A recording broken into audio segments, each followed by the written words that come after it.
Hello students, welcome to my YouTube channel. आज हम company account issue of debentures के practical question करेंगे।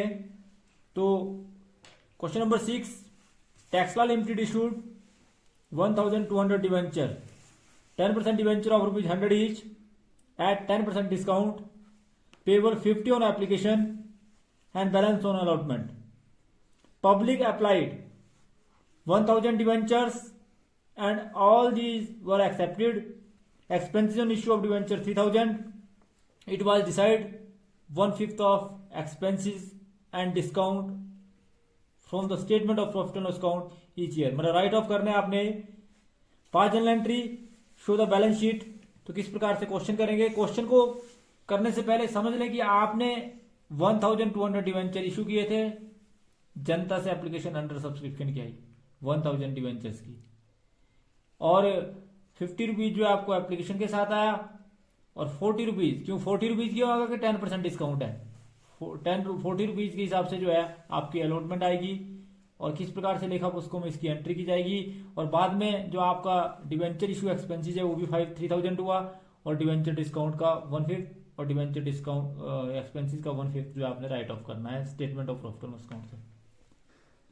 Question number 6, journal entries, date, particular, ledger folio, debit amount और credit amount rupees. पहली entry bank account, एफबी2 application account, debenture application account, 10% debenture application account, 1000 debenture at the rate of ₹50 each, 1000 debenture at the rate of ₹50 each. That means कि आपके पास जो total पैसा आया वो आया 50,000। एप्लीकेशन का पैसा पूरा का पूरा आया, अंडर सब्सक्रिप्शन हुई, आपने 1200 डिवेंचर इशू किए थे, आपको एप्लीकेशन केवल मात्र 1000 किया, इसी हिसाब से आपको रिसीव होगा, इसी हिसाब से ड्यू होगा। पूरा का पूरा पैसा मिल गया। 10% debenture application account FB to 10% debenture account 50,000 और 50,000। फिर उसके बाद आपने क्या किया, एप्लीकेशन मनी को ट्रांसफर कर दिया, being application money transfer. 10% debenture allotment account debit, allotment को डेबिट किया जाएगा। जी, आप सभी जानते हैं कि 1000 डिवेंचर्स का 40 रुपीज के हिसाब से अलॉटमेंट जो है वो ड्यू होगी, क्योंकि आप 10% डिस्काउंट है तो 40,000, और डिवेंचर डिस्काउंट है 1000 शेयर्स का 10 रुपीज के हिसाब से, तो टोटल आया 10,000, और जो टोटल आया 10% डिवेंचर अकाउंट वो आया आपका 50,000। उसके बाद बीइंग अलॉटमेंट मनी ड्यू, इसके बाद इसका पैसा मिला। आप सभी जानते हैं डिस्काउंट का पैसा मिलता नहीं है, इसलिए आपको जो पैसा मिलेगा वो 40,000 और 40,000। अर्थात एंट्री करेंगे bank account FB to 10% debenture allotment account 40,000 और 40,000। उसके बाद डिवेंचर एक्सपेंसेस होंगे वो आपने किए, debenture expenses account FB to bank account 3000, जिसके लिए आपने एंट्री करी debenture expenses account FB to bank account 3000 being debenture expenses paid. उसके बाद आपको बोला है कि 1/5 जो इसका रिटर्न ऑफ करना है, तो इसका 1/5 होता है 2000 और इसका 1/5 होता है 600। तो आप इसको राइट ऑफ करेंगे statement of profit and loss account से, जिसके लिए आप एंट्री करेंगे statement of profit and loss account debit, that is 2600। वो कैसे आया 2600? डिवेंचर डिस्काउंट का 1/5 10,000 का 2000 और डिवेंचर डिस्काउंट का 600 being 1/5 of expenses discount and expenses जो है वो रिटर्न राइट ऑफ किया। तो किस प्रकार से इसकी एंट्री करेंगे? उसके बाद इसकी बैलेंस शीट बनाएंगे। बैलेंस शीट बनाने से पहले आप इसका नोट ऑफ अकाउंट बनाएंगे।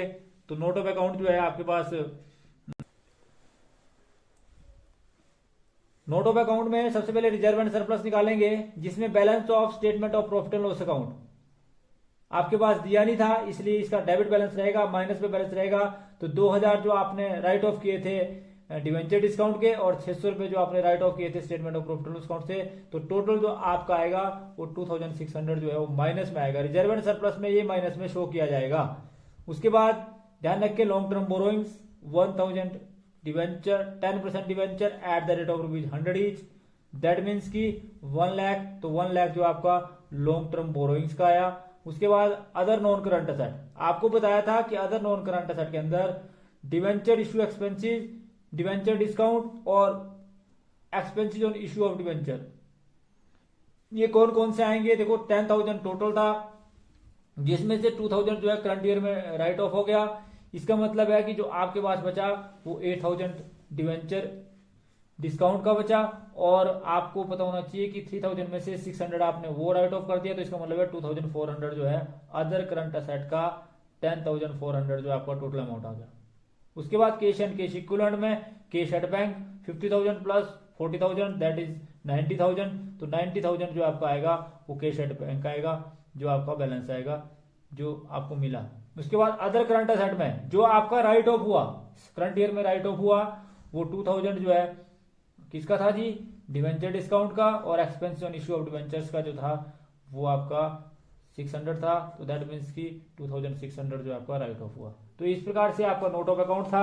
अब हम बनाएंगे इसकी बैलेंस शीट। तो किस प्रकार से इसकी बैलेंस शीट बनाई जाएगी,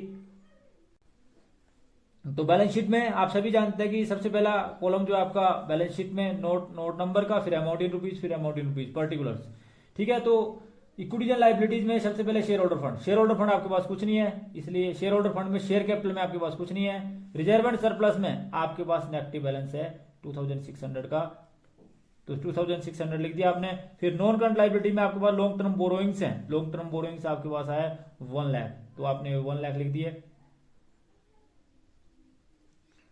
उसके बाद ये आपका लाइबिलिटी साइड का टोटल है। उसके बाद आप नॉन करंट असेट की बात करें, नॉन करंट असेट में अदर नॉन करंट असेट, ये आपका नोट ऑफ अकाउंट नंबर 1 में, ये नोट ऑफ अकाउंट नंबर 2 में। और अगर नॉन करंट असेट की बात करें नोट ऑफ अकाउंट नंबर 3 में, तो ये आपके पास अदर करंट असेट जो है हमने बनाए थे 10,400, ये भी आपके नोट ऑफ अकाउंट नंबर 3। और फिर कैश एंड कैश इक्विवेलेंट, तो कैश एंड कैश इक्विवेलेंट में अदर करंट असेट और करंट असेट की अगर बात करें तो कैश एंड कैश इक्विवेलेंट में कैश एट बैंक जो आपके पास था वो 90,000 था। और इसी प्रकार से अदर करंट असेट में जो आपने राइट ऑफ किया वो आपका 2600 था, तो इसको आपने टोटल किया, तो टोटल करने के बाद इसको आप इसमें से माइनस करेंगे क्योंकि माइनस का आ जाएगा, और क्योंकि आपने राइट ऑफ कर दिया है, दूसरे शब्द में आप बोल सकते हैं, तो ये 90,000 में से जब इसको आप माइनस करेंगे तो आपके पास आएगा जी 87,400, और जब आप इसका आमने सामने टोटल करेंगे तो ये आपका आपस में टोटल बराबर आएगा। तो ये था जी आपका लायबिलिटी साइड का टोटल, किस प्रकार से इसको करते हैं। तो ये आपकी बैलेंस शीट। 6 का B, pass journal entry and show the balance sheet when 5,09% debenture are issued 4% discount and redeem at par. तो बैलेंस शीट भी बनानी है। तो मैंने आपको बताया था जब बैलेंस शीट बनाती है तो रिडम्पशन की एंट्री नहीं करते हैं, हम केवल मात्र पार की एंट्री करते हैं। और पार की एंट्री लेखा पुस्तकों में 4% डिस्काउंट के साथ जो है किस प्रकार से की जाएगी, fully paid up once time. तो किस प्रकार से इसको करेंगे, क्वेश्चन आपके सामने। आपको पैसा रिसीव होगा लेस डिस्काउंट के साथ, तो आप एंट्री करेंगे bank account FB2 debenture application account. 5 lakh का 4%, 5 लाख का 4% होता है 20,000। इसका मतलब है जो आपको रिसीव होगा bank account FB2 debenture application and allotment account, that is 4,80,000। 4,80,000 आपको रिसीव हुआ, जिसके लिए आपने नरेशन लिखी being debenture issued at discount. फिर आपको इसको ट्रांसफर करेंगे, जब आप इसको ट्रांसफर करेंगे तो आप एंट्री करेंगे डिवेंचर एप्लीकेशन अलॉटमेंट अकाउंट 4,80,000, जिसमें डिवेंचर डिस्काउंट का आपका 20,000 और 12% जो है वो debenture account, that is 5 lakh. और जिसके लिए आप नरेशन लिखेंगे being debenture application money transfer. तो इस प्रकार से इसकी आप लेखा पुस्तकों में एंट्री करेंगे। Question number 7, Aerovision limited purchase and plant from Tulsi Indicraft 14,40,000 issued 15% debenture 100 is pass journal entry in the books of Aerovision Limited and show the balance sheet if debenture are issued at 10% at par at 20% premium at 10% discount। तो आपने ये issue of debenture for consideration other than case का question है, तो कैसे इस question को करेंगे। क्वेश्चन नंबर 7 की जर्नल एंट्री करेंगे हम। हर कंडीशन के अंदर, चाहे ए कंडीशन हो, चाहे बी कंडीशन हो, चाहे सी कंडीशन हो, हर कंडीशन के अंदर जो है वो जर्नल एंट्री की जाएगी। पहली जो जर्नल एंट्री होती है प्लांट अकाउंट FB2 तुलसी इंडीक्राफ्ट। तो आपने प्लांट जो परचेज किया वो किया जी 14,40,000 का, 14,40,000 का आपने एक प्लांट परचेज किया, 14,40,000 बीइंग प्लांट परचेज फ्रॉम तुलसी। उसके बाद अगली जो इसकी पार की एंट्री की जाएगी, if debenture are issued at par. तो आप सभी जानते हैं आपको नंबर ऑफ डिवेंचर निकालने हैं। तो नंबर ऑफ डिवेंचर कैसे निकाले जाएंगे, amount pay to vendor divide by par value, that means कि 14,400 डिवेंचर आपने इसको दिए, जिसके लिए आपने एंट्री करनी है तुलसी इंटीग्राफ डेबिट टू 15% डिवेंचर अकाउंट 14,40,000 और 14,40,000, जिसके लिए आपने नरेशन लिखी being debenture issued at par. Second condition के अंदर when debenture are issued at premium, if debenture are issued at premium 20%, तो आप एंट्री करेंगे तुलसी इंटीग्राफ डेबिट टू 15% डिवेंचर और टू सिक्योरिटी प्रीमियम रिजर्व।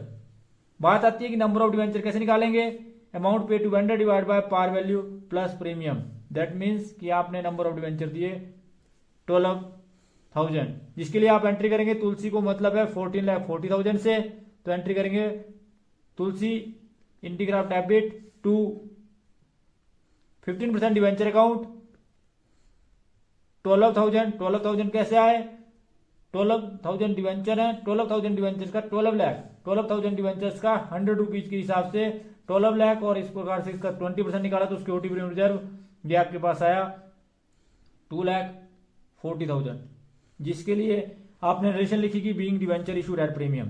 फिर सी कंडीशन के अंदर if debenture are issued at a discount 10%, तो आप सभी जानते हैं कि नंबर ऑफ डिवेंचर आपने निकालने हैं 14,40,000 divide by 100 minus 10, that means की 10% discount, that is 16,000 number of debenture, जिसके लिए आप एंट्री करेंगे तुलसी डेबिट, तुलसी को डेबिट किया जाएगा 40,40,000 से, और डिवेंचर डिस्काउंट 1,60,000 16,000 का, वो कैसे 16,000 को आप 100 से मल्टीप्लाई करेंगे तो आपके पास 16 लाख आया, और 16 लाख का 10% करेंगे तो 1,60,000 आया being debenture issued at discount. फिर आप इसका बैलेंस शीट बनाएंगे। अगर बैलेंस शीट ए पार्ट की बात करें तो इसका बैलेंस शीट बनाने से पहले हम इसका नोट ऑफ अकाउंट बनाते हैं। तो नोट ऑफ अकाउंट में लॉन्ग टर्म बोरोइंग्स में 14,415% debenture at the rate of ₹100 is that is 14,40,000, तो ये आपका लॉन्ग टर्म बोरोइंग्स आएगी। फिक्स सेट में आपके पास प्लांट है और प्लांट भी आपका 40,40,000 का आ गया। फिर आप इसकी बैलेंस शीट बनाएंगे। बैलेंस शीट जो बनाई जाएगी ए पार्ट की balance sheet particular note number amount in rupees और amount in rupees. Equity and liability, shareholder fund में शेयर कैपिटल आपके पास कुछ नहीं है, इसलिए शेयर कैपिटल में कुछ नहीं लिखेंगे आप। रिजर्व एंड सरप्लस भी कुछ नहीं है। Non current liability, long term liability में लॉन्ग टर्म बोरोइंग्स है जो नोट ऑफ अकाउंट नंबर 1 में बनाया था आपने, दैट इज 14,40,000।